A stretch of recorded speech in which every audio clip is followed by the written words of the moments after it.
ذاکرین سے مباہلہ سنتے ہی رہتے ہو. میں مباہلہ نہیں بیان کر رہا ہوں, میں تو آیت کو کھول رہا ہوں. اچھا فقل تعالوا ندعو ابناءنا وابناءکم, ہم اپنے بیٹوں کو لائیں گے, ہمارے بیٹے. خدا کی قسم سننا سننا سننا, ہمارے بیٹے, ہماری عورت, ہمارا, میرا نہیں, ہمارا. میرے نبی نے دیکھو, اب اللہ اگر کہے ہم تو اس میں بڑا ناز ہے اور بڑا گھمنڈ ہے. مجھے معاف کر دینا اس لفظ پر, گھمنڈ ہے. ہم دیکھیں, ایک ہے نا کہ میں بول رہا ہوں اور ایک ہم بول رہے ہیں, تو ہم میں تو گھمنڈ ہے نا, اسے گھمنڈ کرنے کا حق ہے. یہ کہ هو اللہ خالق الباری المصور له الاسماء الحسنى. اب کہاں تک تمہیں آیتیں سناؤں؟ بھائی متکبر ہے, جبار ہے, متکبر ہے, تو اسے تکبر کرنے کا حق ہے. تو وہ اگر کہے ہم تو سمجھ میں آتا ہے. میرے نبی نے ہم نہیں کہا. انا وعلی من نور واحد, میں اور علی, ہم نہیں.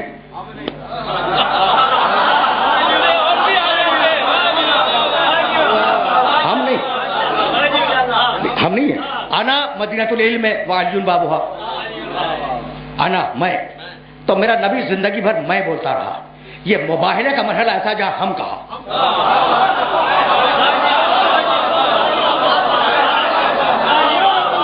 یہ ہم جو ہے وہ فقط نبی سے متعلق نہیں ہے. بھائی توجہ رہے, اس باریکی کو سمجھنا. فقل تعالوا ندعو ابناءنا, ہمارے بیٹے. اب میدان مباہلہ پہ نگاہ رہے اور وہ جو لوگ گئے ہیں ان پہ نگاہ رہے. بیٹے کون؟ حسن اور حسین, فاطمہ کے بیٹے, علی کے بیٹے, محمد کے بیٹے. ہمارے بیٹے ہو گئے یا نہیں؟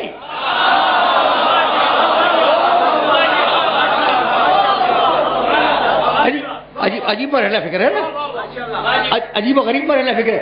اب سمجھ میں آئے یہ ہم کا فلسفہ, اس میں سب شامل ہیں. اچھا بھائی, ہماری عورت, نساءنا, میری نہیں, ہماری عورت. عورت کے تین ہی بنیادی روپ ہیں. پہلے بیٹی ہے, پھر بیوی ہے, پھر ماں ہے. بیٹی, بیوی, ماں, تینوں روپ موجود ہیں. محمد کی بیٹی ہے, علی کی بیوی ہے, حسنین کی ماں ہے.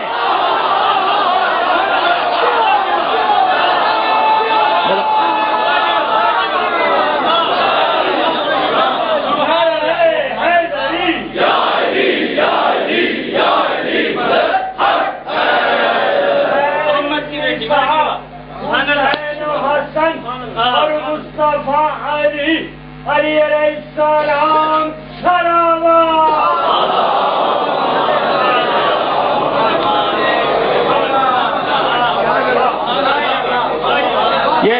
یہ میسج پہنچ رہا ہے نا, تو اب انفسنا کو خود حل کر لینا کہ سب ایک دوسرے کے نفس ہیں.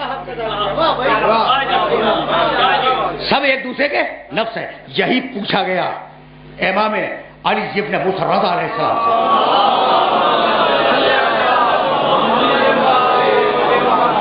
یہی پوچھا گیا.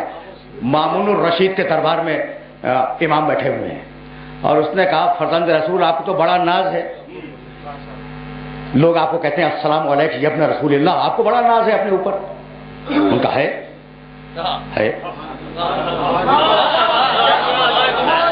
بھائی, ناز تو ہے. اچھا بھائی رک جاؤ, خدا کی قسم رک جاؤ. لیکن اب اس وقت میرا جی چاہ رہا ہے کہ پھر یہ تو اب یہ پورا ایجنڈا چینج ہو گیا ہے. اور پہ ریکارڈ ایک جملہ کہتا جاؤں, یہ وہی دربار ہے جس دربار میں عیسائی نے آ کے کہا تھا مسلمان علماء سے,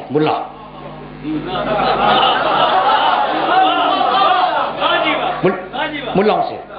اچھا, دو قسم کے علماء ہوتے ہیں. حیران ہو گیا مجمع, علماء دو قسم کے ہوتے ہیں. اچھا قسمیں تم بتلاؤ, قسمیں تم بتلاؤ. دو قسم کے علماء, علماء سو اور علماء حق. میاں دو قسم کے علماء ہوتے ہیں. ایک وہ جو دربار میں پہنچ جاتے ہیں, اور دوسرے وہ جو دربار میں پہنچنے کی تمنا میں مرتے رہتے ہیں.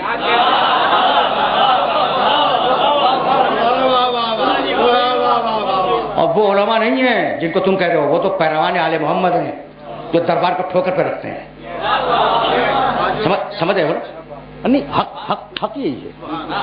تو اب دو قسم کے علماء ہیں, یا دربار میں پہنچ گئے اور یا اس تمنا میں ہے کہ کوئی چانس لگ جائے کہ ہم بھی دربار میں پہنچ جائیں. تو وہ جو دربار تک پہنچ چکے تھے اور وہاں ہڈیاں بھنبوڑ رہے تھے خلافت کی,